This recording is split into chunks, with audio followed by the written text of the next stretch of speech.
Hello everyone, my name is Shinamol Nair. This presentation is about developing new nursing leaders.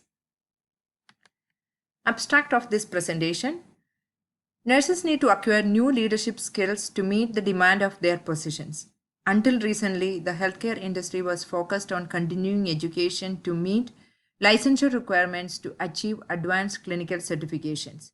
In our healthcare system, with its limited financial and human resources, new technology, high patient acuity, and changes brought by healthcare reform, there is need for well qualified nurse leaders. Many staff nurses believe that they don't have the ability to be effective leaders, and this lack of self efficacy can contribute to a lack of interest in leadership roles.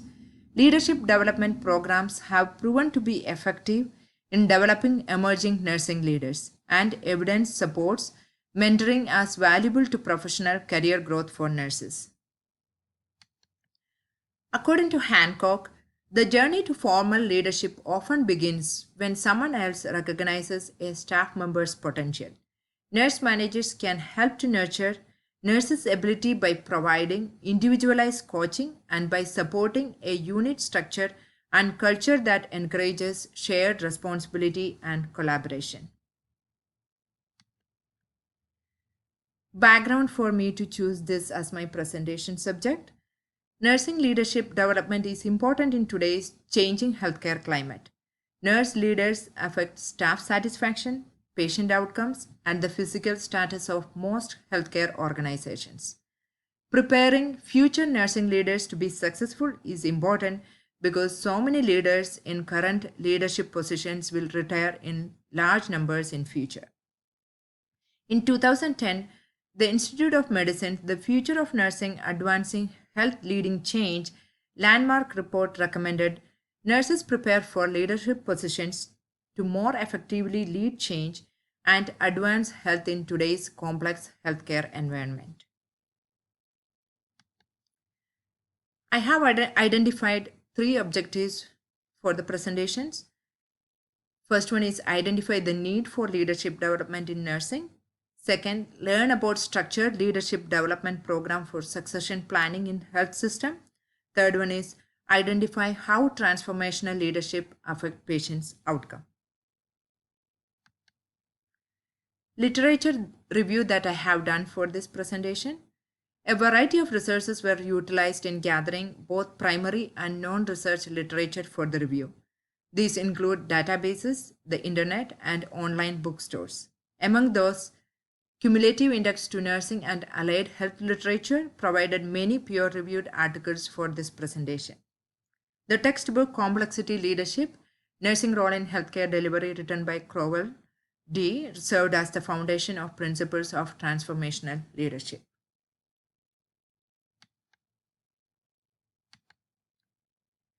Leaders' role in mentoring. Current leaders can act as mentors in developing new nursing leaders. First, they can identify the potential candidate, and their coaching responsibilities include guidance, facilitation, and inspiration.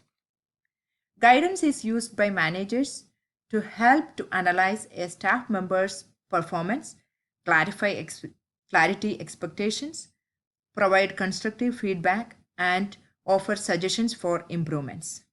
Second one is facilitation. When nurse managers act as a soundboard for staff, helping them to develop ideas and creatively solve the problems, they are demonstrating facilitation. And the last one is the inspiration. Inspiration is provided by coaches. They express confidence that staff members can develop and improve, and then encourage and support them to take on new challenges. Barriers in developing and sustaining leadership programs.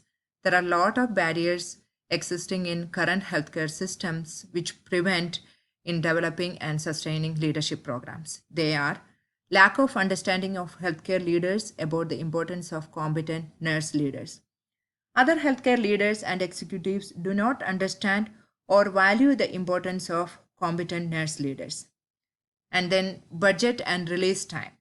As in any other cases, budget can be a problem. And then staff shortage can cause delay in release time. And then lack of interest in leadership. I have heard so many times my coworkers refer to the leadership roles as I do not want to take that headache. So that these kind of, in lack of interest in employees or staff nurses, cause limited candidates available for the leadership roles. And then lack of program availability, poor program fit, dissatisfaction with existing programs, and lack of executive support. These are major barriers in developing and sustaining leadership programs. Succession planning in nursing leadership development. Succession planning is defined as a strategic plan to ensure continued organizational leadership. Healthcare leadership succession planning lags behind other industries. Succession planning prepares future leaders, ensuring effective and competent nurse managers to improve work environments, increase nurse retention, and decrease staff turnover.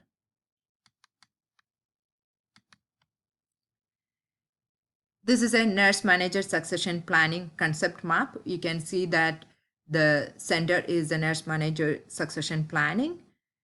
And the definition of succession planning is a strategic process involving identification, development, and evaluation of intellectual capital, ensuring leadership continuity within an organization.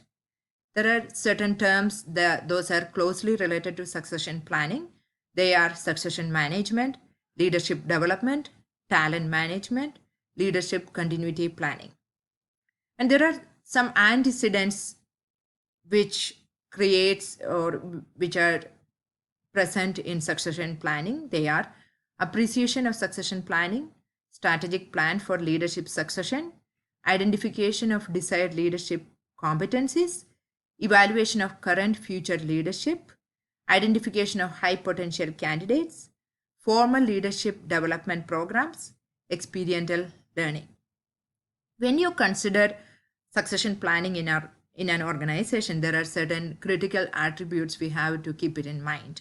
They are transparent commitment to educating and developing internal leaders, proactive approach, visionary leadership view, willingness to invest now for future benefits, coaching and mentoring environment, nurturance of intellectual talent. The result of succession planning are pipeline of potential leaders, decreased recruitment costs, continuity of organizational mission, values, and goals, improved retention and recruitment of high potential employees due to increased advancement opportunities, improved leadership competency, increased leadership role stress, and healthy work environment. And there are certain empirical reference which can be act as critical attributes and help succession planning.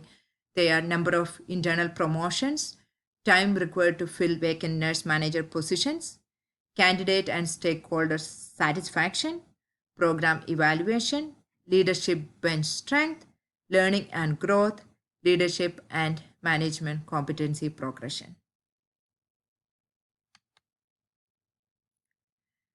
Preparing nurse leaders for 2020. As we are in 2020, I thought it is interesting to point out what are the competencies identified by Carol Houston in 2008, that is 12 years ago, for the year of 2020. She highlighted 8 essential competencies required by nursing leaders for the year of 2020. They are a global perspective or mindset regarding healthcare and professional nursing issues, technology skill which facilitate mobility and portability of relationships, interactions, and operational processes, expert decision-making skills rooted in empirical science, ability to create organizational cultures that permeate quality healthcare and patient worker safety, then understanding and appropriately intervening political processes, highly developed collaborative and team building skills, the ability to balance authenticity and performance expectation, being able to envision, proactively adapt to a healthcare system characterized by rapid changes and chaos. Nursing leadership and patient outcomes. As we discussed earlier, effective nursing leadership definitely affect patient outcome. Professional work environment that fosters strong nursing practice that are aligned with patient safety outcome are collaborative teamwork, autonomous decision making, professional development, adequate staffing, and skill mix. Conclusion of this presentation. The research evidence highlights a clear connection between supportive leadership approaches and positive patient safety outcomes, such as lower medication errors, nosocomial infections, and patient mortality, and a higher patient satisfaction. However, future longitudinal and interventional studies testing sound leadership theories that include mechanisms of leadership influence must be conducted in a variety of healthcare settings to establish a stronger evidence base.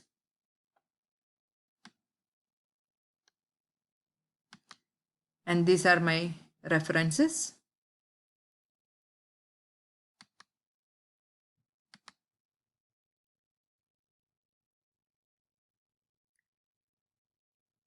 Thank you so much for your patience.